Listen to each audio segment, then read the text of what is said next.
A good name is better than perfumed oil, and the day of death better than the day of birth. Better to go to a house of mourning than to go to a house of feasting, for all are designed to be mourned. The living should lay this to heart. Grief is better than laughter, for sadness can improve a person, and thoughts of the wise are in the house of mourning, but the thoughts of fools are in the house of pleasure. It is better to hear the rebukes of the wise than to listen to the songs of fools. For the laughter of fools is like the crackling of thorns, burning under a pot. This too is pointless, but oppression can make a wise man stupid. Also, a gift can destroy understanding. The end of something is better than its beginning, so be patient. Are better than the proud. Don't be quick to get angry, for only fools nurse anger. Don't ask why the old days are better than now, because that is a foolish question. Wisdom is good along with possessions, an advantage to all those who see the sun. The wisdom is a shelter, and money is a shelter, but the advantage of knowledge is that wisdom keeps the one who is alive. Consider the work of God, who can make straight what he has made crooked.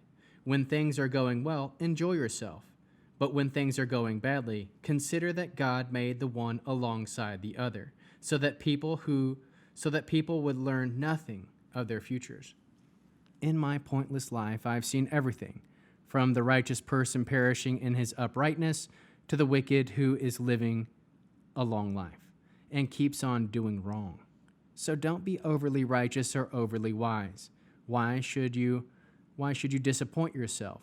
But don't be overly wicked, and don't be foolish. Why should you die before your time? Don't grasp just one of these rules. Take hold of the other as well. For he who is in fear of God, who live by both of them. To the wise man, wisdom is better protection than 10 rulers in a city. And there isn't a righteous person on earth who does only good and never sins. Also, don't take seriously every word spoken, such as when you hear your servant speaking badly of you, because often, as you yourself know, you have spoken badly of others. All this I have put to the test of wisdom. I said, I will acquire wisdom, but wisdom remained far away from me. That which exists is far away and deep, so deep that it can't be discovered. So I turned myself and my thoughts to know, search out and seek wisdom and the reasons behind things, also to know how foolish it is to be wicked and how stupid to act like a fool. I found more bitter than death the woman who is a trap, whose heart is a snare, and whose hands are like prison chains. The man who pleases God will escape from her, but the sinner will be caught by her. I have found this, says Kohelet, adding one thing to another to reach a conclusion. I searched a long time without finding it. One man in 1,000 I have found, but a woman among all those I have not found. This is the only thing I have found, that God made human beings upright, but they have devised many schemes. Who can be compared with a wise person? Who else knows what a thing means? Wisdom lights up the face and softens a grim appearance. Keep the king's command because of the oath before God. Don't be quick to leave his presence, and don't persist in doing what is wrong. For he does whatever he pleases. After all, his word is final. Who can challenge him? Why are you doing that? Whoever obeys his command will never come to harm, and the wise person will know the right time and judgment. For to everything there is a right time and a judgment, since people are greatly troubled by uncertainty over the future. Even when the event takes place, who will tell them about it? Just as no one has the power to keep the wind from blowing, so no one has power over the day of death. If one is drafted to fight in war, who can send a substitute? Likewise, the wicked won't escape death by their wickedness. All this I've seen, I have applied my mind to everything done under the sun, when one person tyrannizes another. Thus I saw the wicked buried. They had even come from the holy place. But those who had acted uprightly were forgotten in the city. This too is a futile thing, because punishment decree for an evil act is not promptly carried out. Therefore, people who plan to do evil are strengthened in their intentions. For a sinner can do evil 100 times and still live a long life. Although I know that in the end things will go well with those who fear God, because they fear him. But things will not go well with the wicked, and like a shadow, he will not prolong his days, because he doesn't fear God. There is something frustrating that occurs on earth, namely that there are righteous people to whom things happen as if they were doing wicked deeds. And again, there are wicked people to whom things happen and as if they were doing righteous deeds. I say that this too is pointless. So I recommend enjoyment. A person who can do nothing better under the sun than eat, drink, and enjoy himself. This is what should accompany him as he does his work for as long as God gives him to live under the sun. When I apply myself to gain wisdom and to observe how people occupy themselves on earth, that people's eyes don't sleep either by day or night, then on looking over all God's work, I realize that it is impossible to grasp the activity taking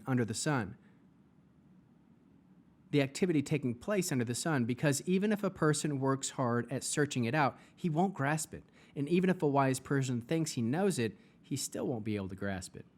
I applied myself to all of this, sifted through it, and concluded that the righteous and the wise, along with their deeds, are in God's hands. A person cannot know whether these people and deeds will be rewarded with love or with hatred. All options are open. Anything can happen to anyone. The same thing can happen to the righteous and to the wicked, to the good and the clean, the unclean, to someone who offers sacrifice and someone who doesn't offer sacrifice. It is for the same for a good person as for the sinner, for someone who takes an oath rashly as for someone who fears to take an oath. This is another evil among all those done under the sun, that the same event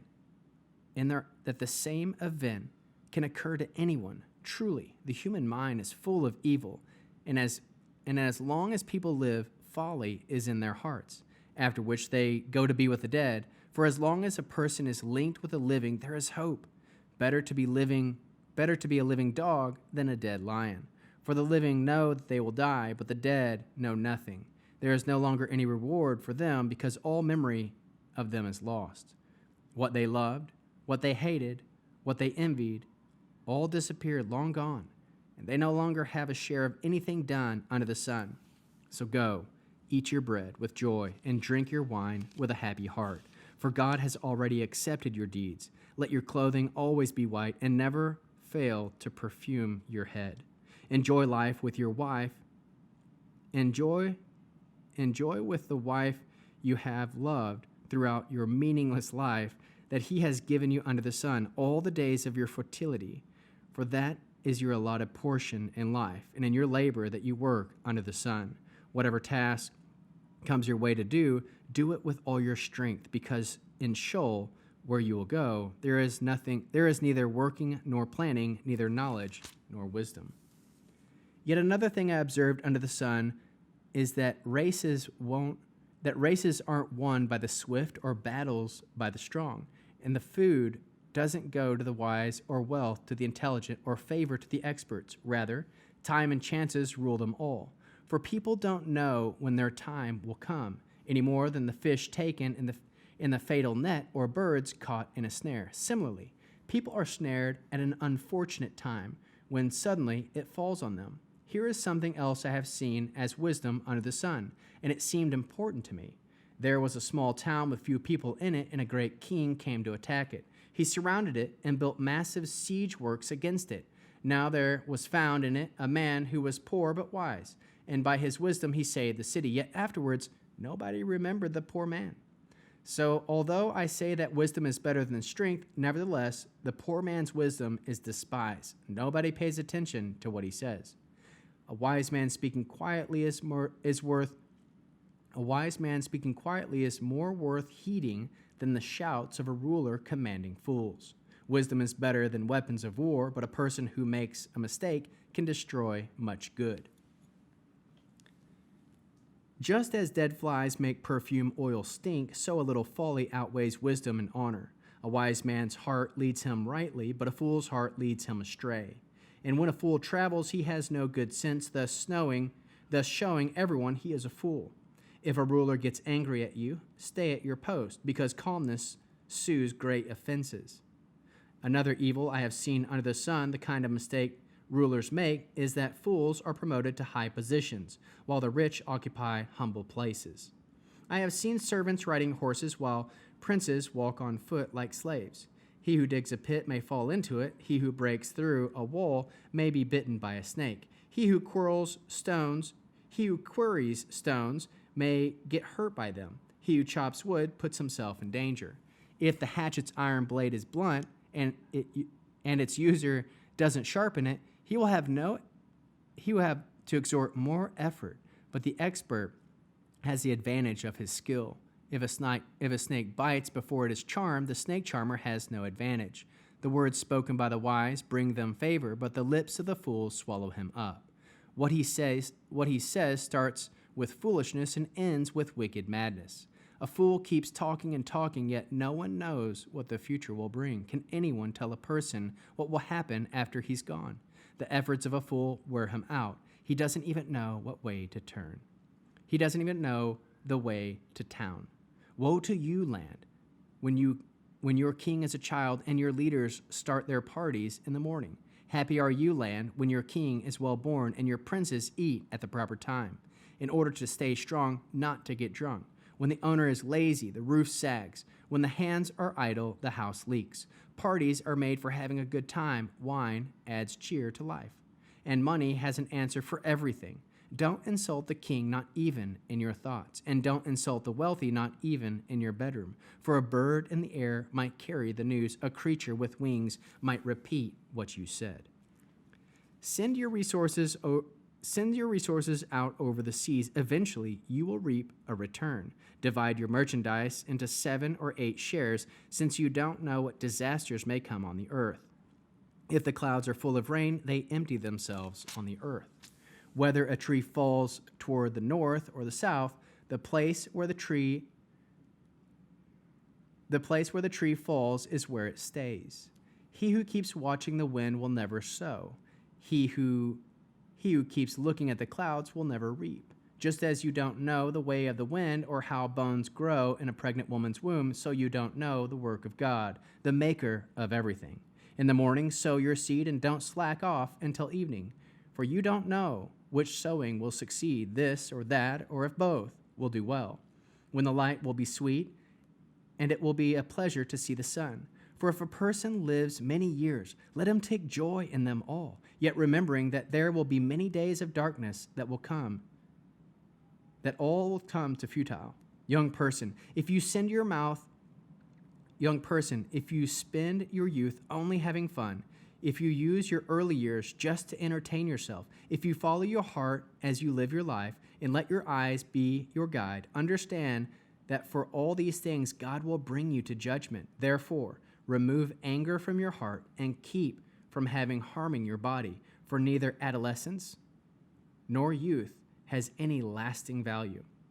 To remember your Creator while you are young, before the evil days come and the years approach when you will say, "They no longer give me pleasure," before the sun and the light grow dim, also the moon and the stars, before the clouds return after the rain, on the day when the guards of the house are trembling, the men of courage are bent over double, when the women stop grinding grain because there are so few, when the women at the windows can no longer see out, when the doors to the streets are kept shut, when the noise from the grain mills fades, when a person is startled by the chirp of a bird, yet their singing is hard to hear, when they will be afraid to go up to a hill and terrors will stalk the way, even though the almond tree is in blossom, when the locust can only drag itself along and the carperberry has no aphrodisiac effect because the person is headed for his eternal home, and the mourners are already gathering in the marketplace. Before the silver cord is snapped and the bowl of gold is cracked, the pitcher is shattered at the spring,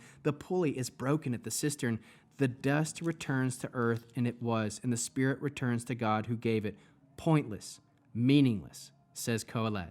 Nothing matters at all. Not only was Kohelet wise, He also taught the people what he knew.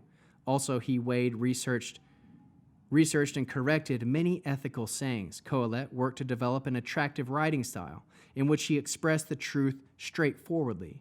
The sayings of the wise are as sharp as goads, and those given to leaders of assemblies are like well-fixed nails. In this case, they are presented by a single shepherd. In addition, my son, take heed. One can write many books. There's no end to it, and one can study so much that it wearies the flesh. Here is the final conclusion. Now that you have heard everything, fear God, keep his mitzvot. This is what a human being is all about. For God will bring to judgment everything we do, including every secret, whether good or bad.